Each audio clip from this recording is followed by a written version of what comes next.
धन्यवाद शिक्षक साथियों और शिक्षा जगत से जुड़े कर्मचारी साथियों। राजस्थान स्कूल शिक्षा परिषद की तरफ से सीआरसी यानी संकुल संदर्भ केंद्र ग्रांट है, उसके दिशा निर्देश जारी हो चुके हैं। कितनी राशि मिलेगी, कहाँ कहाँ खर्च करनी है और यूसी कैसे तैयार करनी है, कब कब किस किस महीनों में कितना % राशि खर्च करनी है, उसके बारे में संपूर्ण जानकारी मैं आपको दूंगा। तो जैसे कि आप देख पा रहे हैं, राजस्थान स्कूल शिक्षा परिषद जयपुर की तरफ से 23/7/2026 यानी अभी जुलाई माह में सीआरसी के संबंध में विस्तृत दिशा निर्देश जारी किए गए और इसके तहत जो भी बजट आवंटित होगा उसकी मैं आपको बता देता हूँ। कंटीजेंसी बजट राशि है वो होगी 10,000 रुपये और मीटिंग और टीए बजट रुपये में होगा 10,000 रुपये। इस तरीके से कुल बजट है वो 20,000 रुपये है सीआरसी के लिए।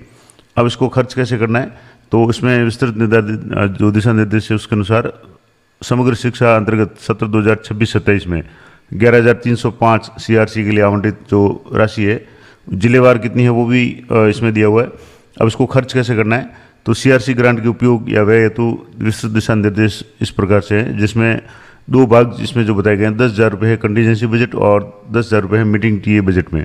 अब कंटीजेंसी ग्रांट में आपको क्या क्या करना है, क्या कर सकते हैं, तो कंटीजेंसी ग्रांट से समग्र शिक्षा अभियान से संबंधित कार्यों को संपादित करने हेतु स्टेशनरी है, फोटोकॉपी है, दूरभाष, शाला दर्पण feeding, internet portal, RT portal, शाला सिद्धि तथा छात्र हित में अन्य आवर्ती जो खर्च है इत्यादि का व्यय शामिल है। और इन व्यय का भुगतान समग्र शिक्षा अभियान की रोकड़ बही में इंदराज किया जाएगा, यानी जो भी इसकी कैश बुक वगैरह है उसको भी आपको मेंटेन करना है। और सामग्री क्रय करने के रजिस्टर पे जो स्टॉक रजिस्टर है उसमें भी प्रविष्टि की जाएगी। तो सबसे इम्पोर्टेंट बात है कि जो कंटीजेंसी राशि है वो स्टेशनरी, फोटोकॉपी, दूरभाष, शाला दर्पण feeding, internet portal, RT portal, शाला सिद्धि और अन्य जो छात्र हित के आवर्ती खर्च है उनमें खर्च करना है। दूसरा जो इसका भाग है 10,000 रुपये का, वो है मीटिंग और टीए ग्रांट्स। इसके द्वारा विभिन्न शैक्षिक नवाचारों पर चर्चा करने, टीएलएम निर्माण, कार्यशाला आयोजित करने, परिषद द्वारा संचालित गतिविधियों की क्रियान्विति हेतु योजना बनाने, समीक्षा करने और सूचना प्राप्त करने के लिए सीआरसी विद्यालय पर आयोजित की जाने वाली बैठक में उपस्थित होने वाले समस्त शैक्षिक कार्मिकों को अल्पाहार वगैरह उसके अंतर्गत दिया जाएगा। और अधीनस्थ विद्यालयों के शैक्षिक कार्मिकों को राजकीय नियमानुसार टीए वगैरह जो इस तरह की मीटिंग वगैरह होगी उसके लिए वो होगा।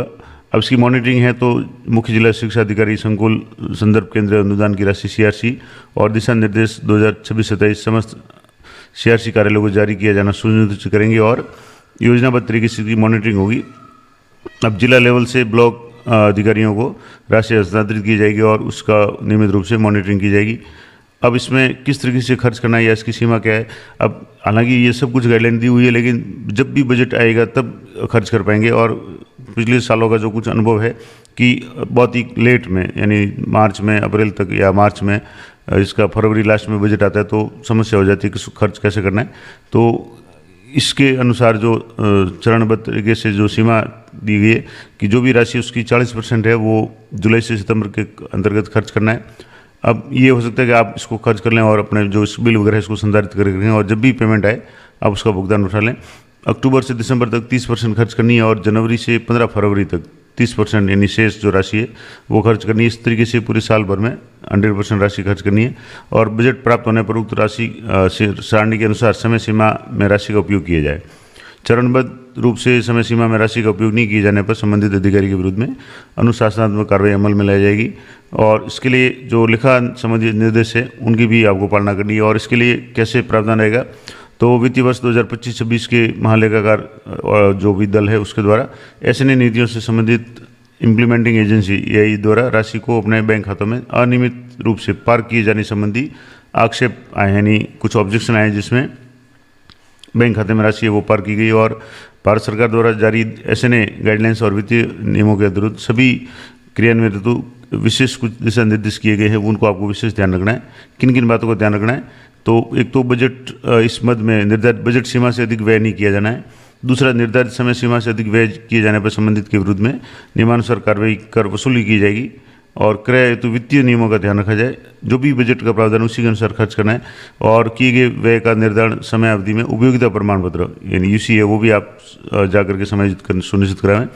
अपने संबंधित कार्यालय से यूसी है वो अपने सीबीओ कार्यालय या जहाँ भी देनी है वो समय पे पहुंचा दे। इसके बाद में राशि का उपयोग गतिविधि और शिक्षा मंत्रालय भारत सरकार के निर्देशानुसार और वित्तीय नियमों की पालना के अनुसार है वो किया जाना सुनिश्चित करें। और इसके अलावा क्रय की जाने वाली सामग्री में राजस्थान लोक उपवन में पारदर्शिता नियम अधिनियम 2012 और 2013 की पालना की जाए और एसएनए खाते से केवल वास्तविक आवश्यकता यानी एक्चुअल रिक्वायरमेंट के अनुसार ही राशि खर्च की जाए, यानी जो भी बजट जो भी आप सामग्री खर्च करें वास्तविक व्यय वही खर्च करें। और एसएनए खाते से प्राप्त राशि को संबंधित संस्था के खाते में अनावश्यक रूप से यानी पार्किंग ऑफ फंड्स नहीं किया जाए और राशि का यथाशीघ्र उपयोग करना है, यानी सीधी सी बात है जब भी बजट आए उसको उपयोग करना है। और यदि किसी कारणवश व्यय उपरांत राशि शेष रहती है तो उसे उस वित्तीय वर्ष के भीतर अथवा भारत सरकार राज्य सरकार द्वारा निर्धारित जो भी समय अवधि है उसमें अनिवार्य रूप से एसएनए खाते में वापस जमा कराना है। पिछली बार भी कई लोगों को इस तरह की समस्या आई थी, खर्च नहीं कर पाए तो वो वापस जमा करानी पड़ती है। एसएनए निधियों का उपयोग केवल स्वीकृत मदों और अनुमोदित गतिविधियों पर ही किया जाए, अन्य किसी तरह का लेन देन नहीं किया जाए, उपयोग नहीं किया जाए। और एसएनए से संबंधित प्रत्येक वित्तीय लेन देन का समुचित लेखा जोखा यानी रिकॉर्ड वगैरह है आप जरूर संधारित रखें, अभिलेख संधारित किए जाए और आवश्यकता पड़ने पर ऑडिट के लिए भी उपलब्ध हो सके। और एसएनए निधियों का उपयोग भारत सरकार द्वारा जारी एसएनए गाइडलाइंस वित्तीय प्रबंधन नियमों के अनुसार और समय समय पर जो भी दिशा निर्देश जारी है उसी के अनुसार खर्च करें। और जिला स्तर पे ब्लॉक स्तर पे अधिकारी सुनिश्चित करेंगे कि उनके अधीन सभी इम्प्लीमेंटिंग एजेंसीज हैं उनके द्वारा जो भी उपयुक्त निर्देश है उनकी पूर्णतः पालना की जाए और अनियमित पार्किंग नहीं हो, अनावश्यक रूप से बैंक में पैसा जमा नहीं रहे और किसी प्रकार की वित्तीय अनियमितता पाए जाने पर उत्तरदायित्व है वो निर्धारित करते हुए कार्रवाई होगी। अब जिला परिषद कार्यालय से एसएनए राशि जैसे ही प्राप्त होते ही जिला कार्यालय 3 दिवस के भीतर है वो राशि ब्लॉक कार्यालय को आवंटित करेंगे और ब्लॉक कार्यालय यथाशीघ्र राशि को संबंधित सीआरसी को आवंटित करेंगे, पीओ को आवंटित करेंगे। और सीआरसी ग्रांट की राशि जिला परियोजना समन्वयक कार्यालय से मुख्य ब्लॉक शिक्षा अधिकारी कार्यालय एसएनए से राशि आरित की स्वीकृति की जाएगी और तत्पश्चात सीबीओ द्वारा प्रत्येक पंचायत प्रारंभिक शिक्षा अधिकारी पीओ यूसीओ है उनको राशि है वो हस्तांतरित की जाएगी। और परिषद कार्यालय से प्राप्त होने के पश्चात जिला और ब्लॉक स्तरीय अधिकारियों द्वारा राशि है वो आहरण करने की कार्रवाई है वो प्राथमिकता से पूरा किया जाए। और सीबीओ कार्यालय प्रपत्र 1 में राशि का उपयुक्त प्रमाण पत्र और प्रपत्र 2 में जिला परियोजना समन्वयक है वो इसको तैयार करेंगे और जिला कार्यालय वो प्रपत्र 3 में जिला परिषद मुख्यालय को व्यय की सूचना भेजेंगे। तो इस तरीके से जो फॉर्मेट्स होंगे वो मैं आपको बता दूंगा क्या क्या फॉर्मेट्स होंगे। अब इनमें ध्यान ये रखना है कि परिषद कार्यालय से एसएनए से राशि आहरण की स्वीकृति प्राप्त होने के उपरांत 3 दिवस में जिला कार्यालय चरणबद्ध तरीके से ब्लॉक से पीओ यूसीओ को राशि है वो स्वीकृति जारी करवाना सुनिश्चित करेंगे, यानी जब भी राशि आवंटित होगी उसके बाद में काम फास्ट हो जाएगा, 3 दिन के अंदर राशि आपको मिल जाएगी और उसको यूज में लेना है।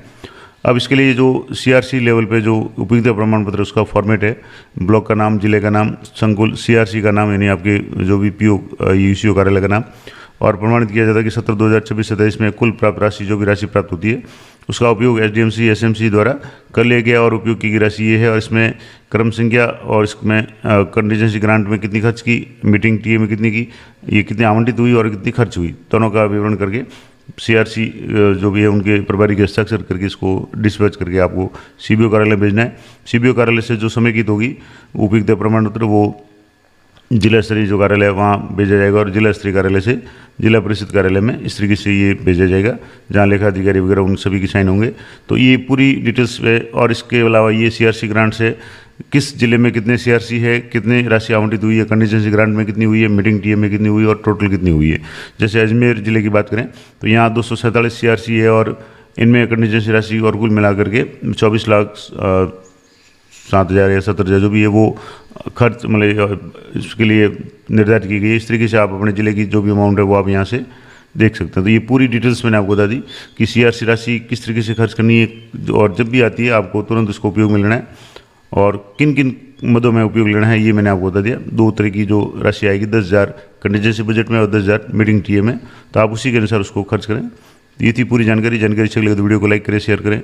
मिलते हैं नेक्स्ट वीडियो में, तब तक जय हिंद जय भारत।